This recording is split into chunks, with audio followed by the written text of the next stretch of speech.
चलिए अब हम बात करते हैं कंपोनेंट्स ऑफ गवर्नमेंट बजट, यानी कि स्ट्रक्चर ऑफ गवर्नमेंट बजट, सरकारी बजट के घटक। तो गवर्नमेंट बजट को दो पार्ट्स में डिवाइड किया गया है, कैपिटल बजट और रेवेन्यू बजट। ठीक है, पूंजीगत बजट और राजस्व बजट। अगर हम बात कर रहे हैं बजट की, तो बजट का मतलब है गवर्नमेंट की एस्टिमेटेड इनकम और एंटिसिपेटेड एक्सपेंडिचर। ठीक है, जिसको हमने दो बिल्स में भी डिवाइड किया था, finance bill and appropriation bill. ठीक है, तो अगर हम कैपिटल बजट की बात कर रहे हैं तो कैपिटल बजट को भी हम आगे फर्दर दो पार्ट्स में डिवाइड करेंगे, capital receipts and capital expenditure. ऐसे ही रेवेन्यू बजट को भी दो पार्ट्स में डिवाइड करेंगे, revenue receipts and revenue expenditure. ठीक है, पूंजीगत प्राप्तियां, पूंजीगत व्यय, और राजस्व प्राप्तियां और राजस्व व्यय। ठीक है, अब पूंजीगत प्राप्तियां क्या होती हैं, पूंजीगत व्यय क्या होते हैं, राजस्व प्राप्तियां और राजस्व व्यय क्या होते हैं। ठीक है, सबसे पहले हम समझ लेते हैं रिसीप्ट्स के बारे में। कैपिटल रिसीप्ट्स और रेवेन्यू रिसीप्ट्स, एक्सपेंडिचर को हम उसके बाद समझते हैं। ठीक है, तो जब हम रिसीप्ट्स की बात करते हैं तो ये गवर्नमेंट की इनकम की हम बात कर रहे हैं। ठीक है, तो गवर्नमेंट की जो इनकम होती है वो दो तरीके से होती है। ठीक है, कैपिटल रिसीट्स होगी, ठीक है, पूंजीगत प्राप्तियां होंगी, या रेवेन्यू रिसीट्स होंगी, राजस्व प्राप्तियां होंगी। ठीक है, तो कैपिटल रिसीट्स का मतलब है ऐसी रिसीट्स जो या तो गवर्नमेंट की देयता को उत्पन्न कर रही हैं या फिर गवर्नमेंट की परिसंपत्तियों को कम करती हैं। ठीक है, आइदर और का केस आता है इसके अंदर कि आइदर क्रिएट लाइबिलिटीज और रिड्यूस एसेट्स, कि या तो गवर्नमेंट जब भी कुछ गवर्नमेंट को रिसीप्ट मिलेगी उससे या तो गवर्नमेंट की लाइबिलिटीज इंक्रीज हो जाएंगी या फिर गवर्नमेंट के जो भी एसेट्स हैं वो एसेट्स रिड्यूस होंगे। ठीक है, और जबकि रेवेन्यू रिसीप्ट्स में नाइदर नॉर, कि ना तो गवर्नमेंट की कोई भी देयता उत्पन्न होती है और ना ही गवर्नमेंट की किसी भी परिसंपत्ति में कोई कमी आती है। ठीक है, नाइदर क्रिएट लाइबिलिटी और नॉर रिड्यूस एसेट्स। ठीक है, तो जब हम आइदर और की बात कर रहे हैं, यानी कि कैपिटल रिसीट्स की बात कर रहे हैं, कि कैपिटल रिसीट्स में क्या होता है कि गवर्नमेंट जो भी रिसीट्स गवर्नमेंट को मिल रही है वो इन तरीक़ों से मिल रही है कि गवर्नमेंट को वो कभी ना कभी वापस करनी है, या फिर गवर्नमेंट अपनी जो भी एसेट्स है उनको सेल करके जो है वो अर्न कर रही है अपनी इनकम को। ठीक है, जैसे गवर्नमेंट अगर लोन लेती है, ठीक है, लोन क्या है कि कभी ना कभी गवर्नमेंट को वापस करना है, ऐसा तो है नहीं कि ये कंपलसरी पेमेंट है, कंपलसरी पेमेंट नहीं है। तो बोरोइंग्स या लोन जो भी गवर्नमेंट लेती है, चाहे वो किसी इंस्टीट्यूशन से ले, फाइनेंस इंस्टीट्यूशन से ले, चाहे वो अदर कंट्री से ले, IMF से ले, तो ये कभी ना कभी गवर्नमेंट को रीपे करना है। तो ये क्या है, गवर्नमेंट की लाइबिलिटीज़ को क्रिएट कर रहा है, यानी कि देयता को उत्पन्न कर रहा है। ठीक है, तो पहला example borrowings and other liabilities. या फिर गवर्नमेंट क्या कर रही है कि जो भी गवर्नमेंट के लोन दिए थे गवर्नमेंट ने, उसकी रिकवरी कर रही है। ठीक है, कि गवर्नमेंट ने किसी को लोन दिया था, अब वहाँ से वो पैसा गवर्नमेंट के पास वापस आ रहा है। तो एक तरह से तो ये जो गवर्नमेंट ने खुद का पैसा दिया था वही वापस आ रहा है, तो कैसे ये लाइबिलिटी क्रिएट कर रहा है या एसेट को रिड्यूस कर रहा है। तो जब गवर्नमेंट ने किसी को पैसा दिया तो उसका डेटर क्रिएट हुआ, राइट, यानी कि डेटर क्या होता है, एसेट होता है, कि कभी ना कभी हमें वहाँ से पैसा मिलेगा। तो जब गवर्नमेंट ने रिकवरी करी, लोन की, ऋणों की वसूली करी, तो गवर्नमेंट का डेटर क्या हो गया, कम हो गया, यानी कि एसेट क्या हो गया, रिड्यूस हो गया। तो जब भी गवर्नमेंट की या तो लाइबिलिटी क्रिएट हो या कोई एसेट रिड्यूस हो, तो ऐसी पेमेंट्स को या ऐसी रिसीट्स को हम बोलेंगे कैपिटल रिसीट्स। ठीक है, पूंजीगत प्राप्तियां। या गवर्नमेंट क्या कर रही है, डिसइन्वेस्टमेंट कर रही है। डिसइन्वेस्टमेंट का मतलब कि गवर्नमेंट अपनी पब्लिक एंटरप्राइजेस को सेल कर रही है। ठीक है, तो पब्लिक एंटरप्राइजेस को अगर गवर्नमेंट सेल करती है, विनिवेश करती है, तो गवर्नमेंट क्या कर रही है कि अपनी जो गवर्नमेंट के अंडर एंटरप्राइजेस थी उनको सेल कर दिया, तो गवर्नमेंट के क्या कम हो गए, एसेट्स कम हो गए। ठीक है, और भी जो ऐसी रिसीप्ट्स हैं जो या तो गवर्नमेंट की लाइबिलिटीज़ को क्रिएट करती हैं या एसेट्स को रिड्यूस करती हैं, सभी रिसीट्स कहलाएंगी कैपिटल रिसीट्स। अब हम बात करते हैं रेवेन्यू रिसीट्स की। तो रेवेन्यू रिसीट्स ऐसी रिसीट्स होती हैं या ऐसी इनकम होती है गवर्नमेंट की जो ना तो गवर्नमेंट को कभी वापस करनी है, ठीक है, और ना ही गवर्नमेंट अपने किसी एसेट को बेचकर या सेल कर कर अर्न कर रही है, ठीक है। तो नाइदर क्रिएट लायबिलिटी और नॉर रिड्यूस एसेट्स, ना ही गवर्नमेंट की कोई देयता उत्पन्न होगी और ना ही गवर्नमेंट की परिसंपत्तियों में कोई कमी आएगी, ठीक है। तो ये भी हमने दो तरह से कैटेगराइज किया, टैक्स एंड नॉन टैक्स, ठीक है। तो कर प्राप्तियाँ और गैर कर प्राप्तियाँ, ठीक है। तो जो टैक्स होता है वो कंपलसरी पेमेंट होता है, लोगों को करना ही करना है, गवर्नमेंट को वापस तो नहीं करना। अगर हमें गवर्नमेंट को हम टैक्स दे रहे हैं तो गवर्नमेंट हमें वो रीपे तो नहीं करेगी, ठीक है। तो ये कंपलसरी पेमेंट्स होती हैं जो गवर्नमेंट को करनी ही करनी है। तो टैक्स भी दो तरह के होते हैं, डायरेक्ट टैक्स और इनडायरेक्ट टैक्स। डायरेक्ट टैक्स वो टैक्सेस होते हैं जिनका इंसिडेंस और इम्पैक्ट जो है वो एक ही पर्सन पे पड़ता है, उसको हम शिफ्ट नहीं कर सकते, ठीक है।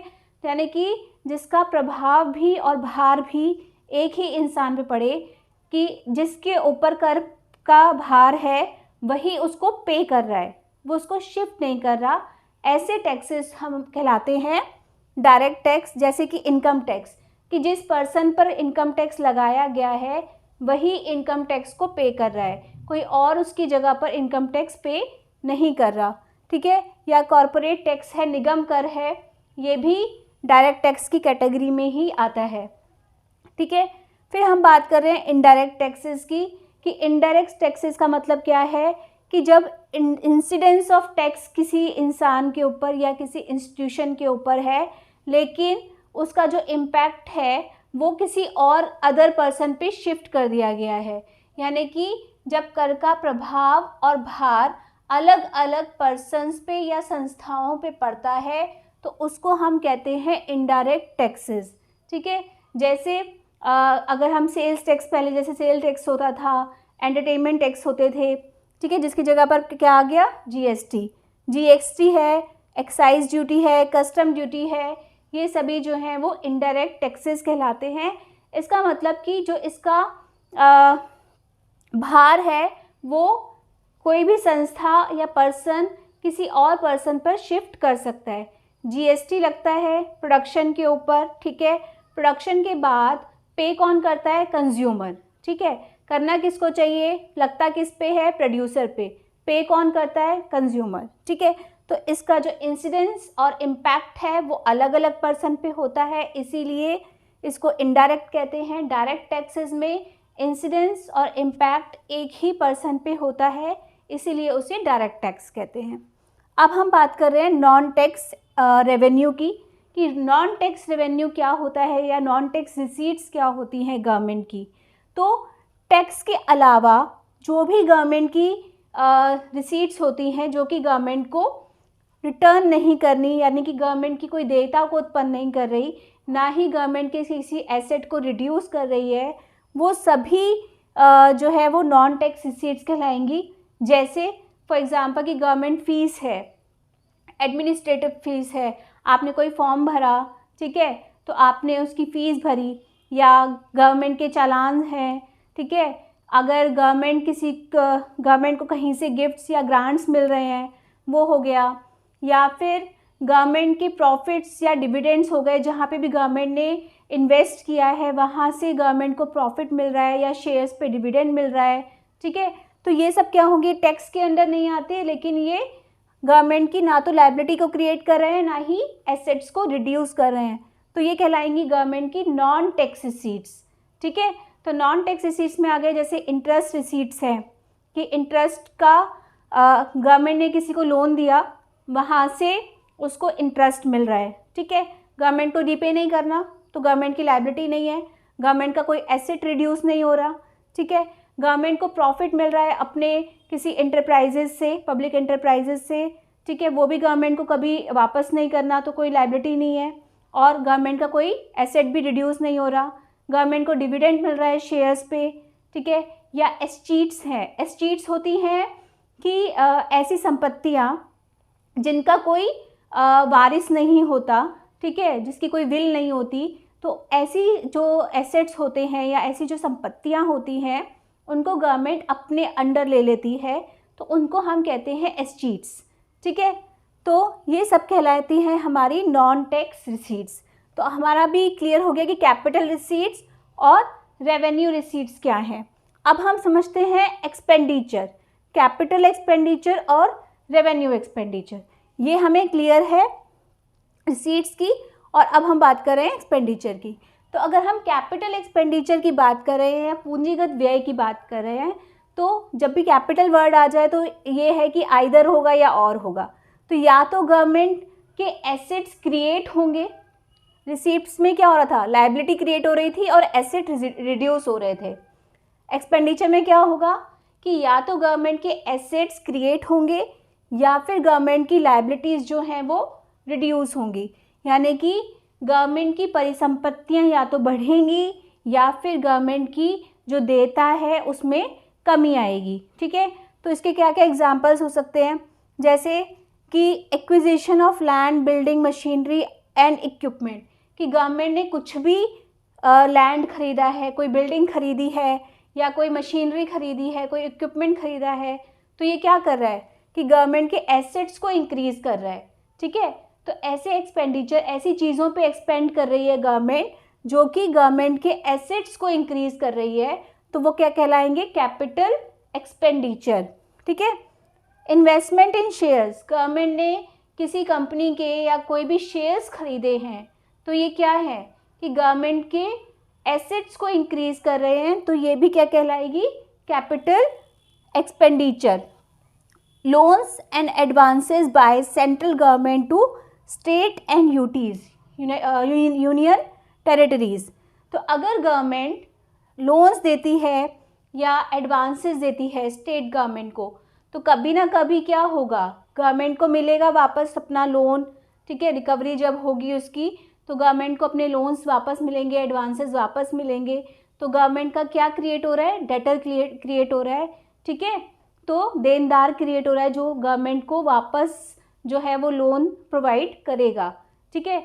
तो वो क्या कहलाएगा, गवर्नमेंट के लिए एक एसेट कहलाएगा, तो ये भी क्या हो जाएगा, कैपिटल एक्सपेंडिचर।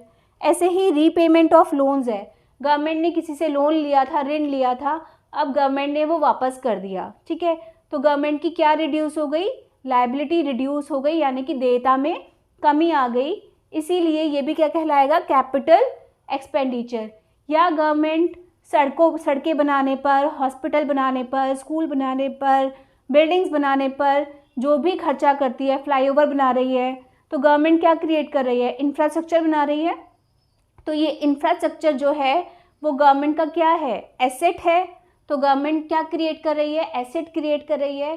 तो ऐसे एक्सपेंडिचर भी क्या कहलाएंगे, कैपिटल एक्सपेंडिचर।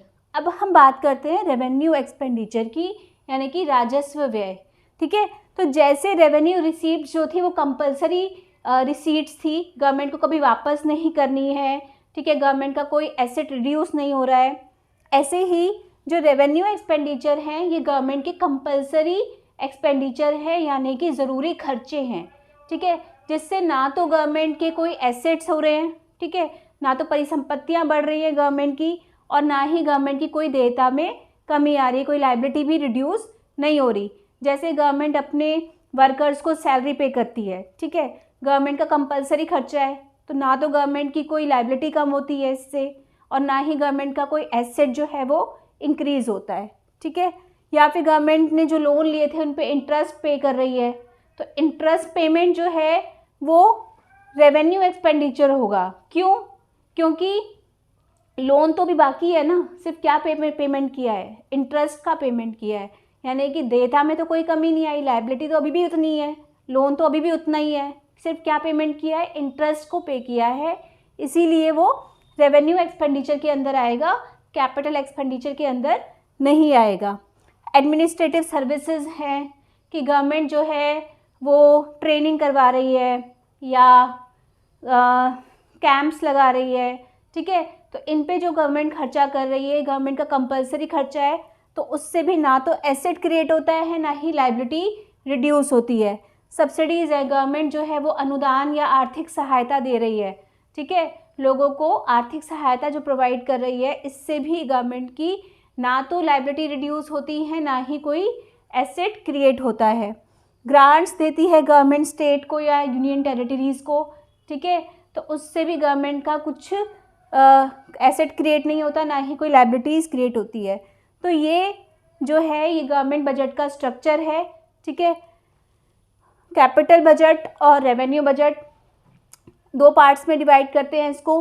फिर फर्दर इसको डिवाइड किया जाता है capital receipts, capital expenditure, revenue receipts, revenue expenditure. Capital receipts वो होती हैं जिसमें या तो गवर्नमेंट की लायबिलिटी क्रिएट होगी या फिर कोई एसेट रिड्यूस हो जाएगा, ठीक है। जब गवर्नमेंट को इनकम आ रही है तो वो इनकम ऐसे सोर्सेज से आ रही है जिसमें या तो गवर्नमेंट अपनी कोई परिसंपत्ति को बेचता है या फिर गवर्नमेंट कहीं से बोरोइंग्स ले रहा है, लोन ले रहा है, जो कभी ना कभी गवर्नमेंट को वापस करनी है, ठीक है। रेवेन्यू रिसीट्स ऐसी रिसीट्स हैं जो गवर्नमेंट की कंपलसरी इनकम है, जो गवर्नमेंट को कभी वापस नहीं करनी, यानी कि कोई भी लायबिलिटी को क्रिएट नहीं करती और ना ही गवर्नमेंट के किसी एसेट को रिड्यूस करेंगी। फिर कैपिटल एक्सपेंडिचर होते हैं ऐसे एक्सपेंडिचर जिसमें गवर्नमेंट या तो अपने कोई एसेट को क्रिएट कर रही है या फिर जो भी उसकी लायबिलिटीज़ हैं उसको रिड्यूस कर रही है, ठीक है। जैसे गवर्नमेंट ने लोन को रीपे कर दिया, ठीक है, या गवर्नमेंट ने इंफ्रास्ट्रक्चर डेवलपमेंट किया या कोई मशीनरी खरीदी या कोई लैंड खरीदा, तो ये सारी चीज़ें जो है वो कैपिटल एक्सपेंडिचर में आ जाएंगी, ठीक है। रेवेन्यू एक्सपेंडिचर की बात करें तो रेवेन्यू एक्सपेंडिचर में वो सारे एक्सपेंडिचर्स होंगे जो गवर्नमेंट के कंपलसरी एक्सपेंडिचर हैं, जो गवर्नमेंट को करने ही करने हैं, जिससे ना तो गवर्नमेंट के कोई एसेट्स क्रिएट होंगे और ना ही गवर्नमेंट की कोई लायबिलिटी रिड्यूस होगी। जैसे गवर्नमेंट अपने वर्कर्स को सैलरी दे रही है, ठीक है, या फिर गवर्नमेंट कोई एडमिनिस्ट्रेशन खर्चे कर रही है या सब्सिडीज़ प्रोवाइड कर रही है, ग्रांट्स दे रही है, तो ये सब चीज़ें जो हैं वो आपकी रेवेन्यू एक्सपेंडिचर में आ जाएंगी। रेवेन्यू रिसीप्ट्स में दो तरह की रिसीप्ट्स होती हैं, टैक्स और नॉन टैक्स, ठीक है। टैक्स भी दो तरह का होता है, डायरेक्ट और इनडायरेक्ट। डायरेक्ट टैक्सेस को हम इम्पैक्ट और इंसिडेंस एक ही इंसान पे होता है, उसको शिफ्ट नहीं किया जा सकता। इनडायरेक्ट टैक्सेस में जो है इम्पैक्ट को शिफ्ट किया जा सकता है, जिस इंसान पे इंसिडेंस है वो उसके इम्पैक्ट को शिफ्ट कर सकता है। नॉन टैक्स मैंने बता दिया, अदर देन टैक्स जो गवर्नमेंट की रिसीट्स होती हैं जो कि ना लायबिलिटी क्रिएट करेंगी ना ही एसेट्स को रिड्यूस करेंगी, जैसे फीस हो गई, चालान हो गए, एस्चीट्स हो गई, ये सभी जो हैं वो आपकी नॉन टैक्स रिसीट्स होंगी, नॉन टैक्स रेवेन्यू रिसीट्स होंगी। क्लियर?